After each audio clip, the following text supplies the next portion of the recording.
Welcome Transformers fans, my name is Composite EnerJoe and today we bring you my review of the Transformers Prime Beast Hunters Deluxe Class Soundwave.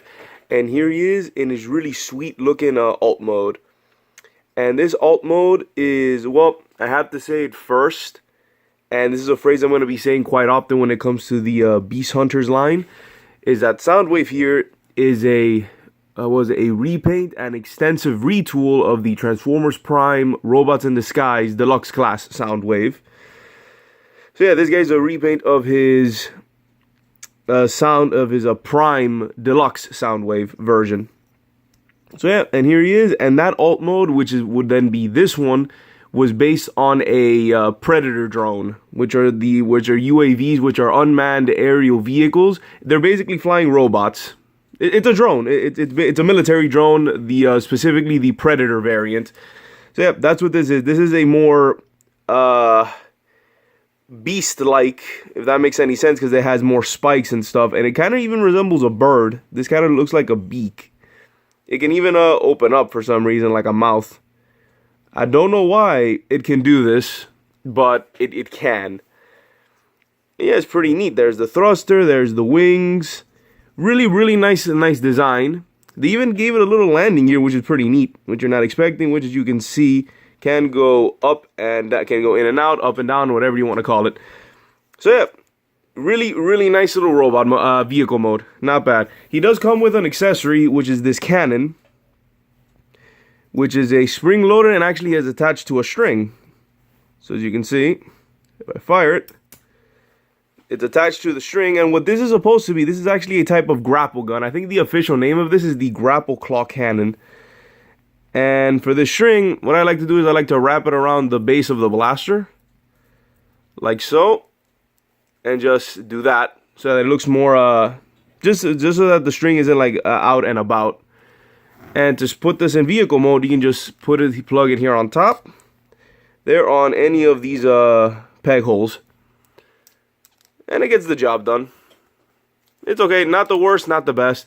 You can also put it underneath here, but you'd have to remove this piece, which is something that I'll show later on in his robot mode. It's like his other accessory. He gets one other thing. And for those of you out there who are familiar with Soundwave, you probably already know what that is. So that's the weapon. Let's put it off to the side and get onto his transformation. Transforming Soundwave is actually really easy. This is a very simple transformation. First off, you come in here, unpeg the wings, then fold them up into the chest. You'll feel like a soft click. Let me aim up a bit. Then for here, you go up here, you pop this out, roll it down, then come in here and unpeg it there to reveal to get one arm, and then you come in here and you pull out one of his hands. Make sure to put that back up there.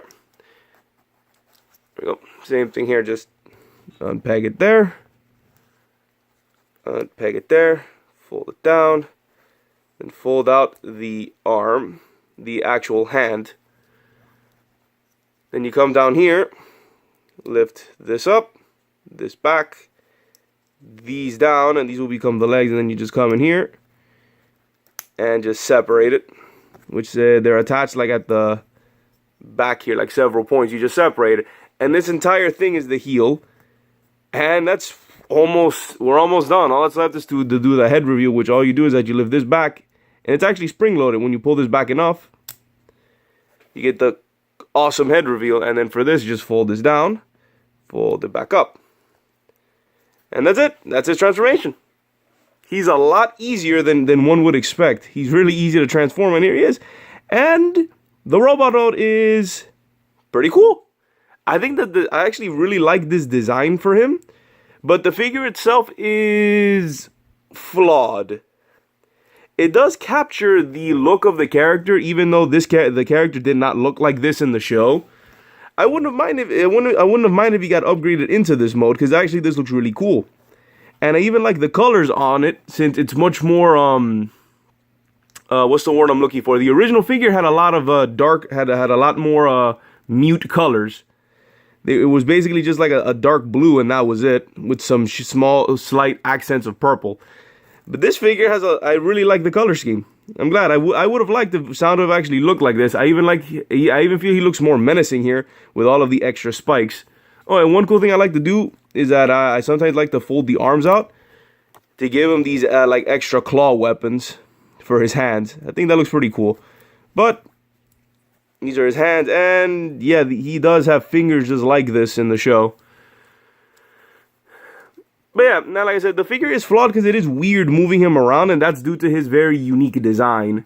And let me might as well go for articulation. The head is on a ball joint, so you can just do this, but it is spring loaded, so you can do that. There's like you can swivel up and down, you can rotate there, because this piece is the ball joint. You can do all around, in and out on the arm, on the hand arm. Let's see, there is a waist rotation. Waist swivel, ball joint. There is a slight swivel here. And you have a okay knee. And he can do a meh kick. He's not that good in the kicking department. Well, trust me, when you see him in the show, he doesn't do a lot of kicking. He does a lot of punching and, opening portals. Opening space bridge, land bridges, all kinds of space bridges. He opens all the bridges. So yeah, that's Soundwave. And like I said, design-wise, it's really cool. But when you move him around, when you start messing with him, pieces sort of get in the way. And I feel that his legs and feet are way too big and bulky. Especially since this version of Soundwave is supposed to be, sleek, stealthy, and quiet. I think he only says one line of dialogue in the entire show. Other than that, he's silent. And oh yeah, and check out this head sculpt. This head sculpt is pretty much dead on for this version of Soundwave, minus the colors and these extra spikes on the bottoms. But yeah, this is a really, really cool design. Like I said, I really, really like the design. But in terms of being a figure, it is okay. Moving him around is kind of weird because everything's at an awkward angle. It's like at a weird angle moving around, but he does have some articulation, so you can give him into some really cool poses. But yeah, it's just weird moving him around, so that's all I can really say, especially in the legs. His legs are fairly limited because of all the extra bulk that's on him. But thankfully he's got nice big heels, so he can stand quite well. He does come with, like I said, his weapon. You just grab his weapon and you just plug it into his any hand. Into any of his hands, like so, and he can use it, or you can plug it in here on the side, on that peg port, which I think looks a little bit better, so you can have his claw. He doesn't have this weapon in the show. Like, in fact, he doesn't have any weapons. The only weapons he really uses are his own hands, some tentacles that he can shoot out, and the space bridges that he can open. I'm gonna tell you, Soundwave is really, really cool in the show, and the figure, like I said, it captures the design, even though moving him around is kind of weird. I know I've said that a bunch of times now, but that's basically my one big complaint with this figure, is that it's weird when you move him around. Well, he also comes with one other accessory, which, if you're familiar with Soundwave, is his what is traditionally his Cassetticon. You come here to his chest area, you can pull out this thing. Now, in the original figure, this was Laserbeak, but in this Beast Hunters version, it's Ravage. That is actually really cool. There's some detail on him. Yeah, his legs, his hind legs can go side to side, and his his forelegs can go up and down on like one piece. But that's really cool. He comes with a little Ravage. I said, you can give him some poses. The legs are like the worst aspect of him, but you can give him some poses. Like right here when he's petting Ravage. So yeah, it's really cool. So yeah, overall this is a very nice figure. Really cool. I do recommend them, especially if you're a big fan of Soundwave like I am, since Soundwave is like my favorite Decepticon of all time. Really love him, and especially this version. The Transformers Prime Soundwave is an amazing character, like in the show. An amazing character. He's just so awesome. And then, oh, like I said, when you remove this guy, it has the same sort of peg style as here, as you can see. It's the same design.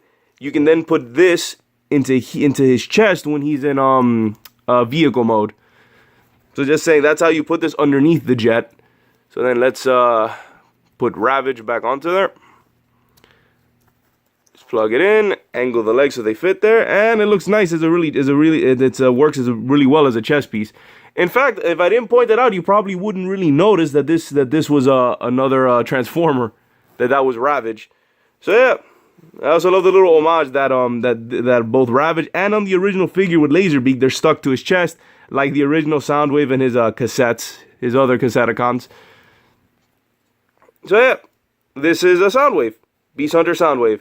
Overall, solid figure. Like I said, my one genuine complaint that they could have improved would be not articulation, because he theoretically has it, but to maybe slim him down.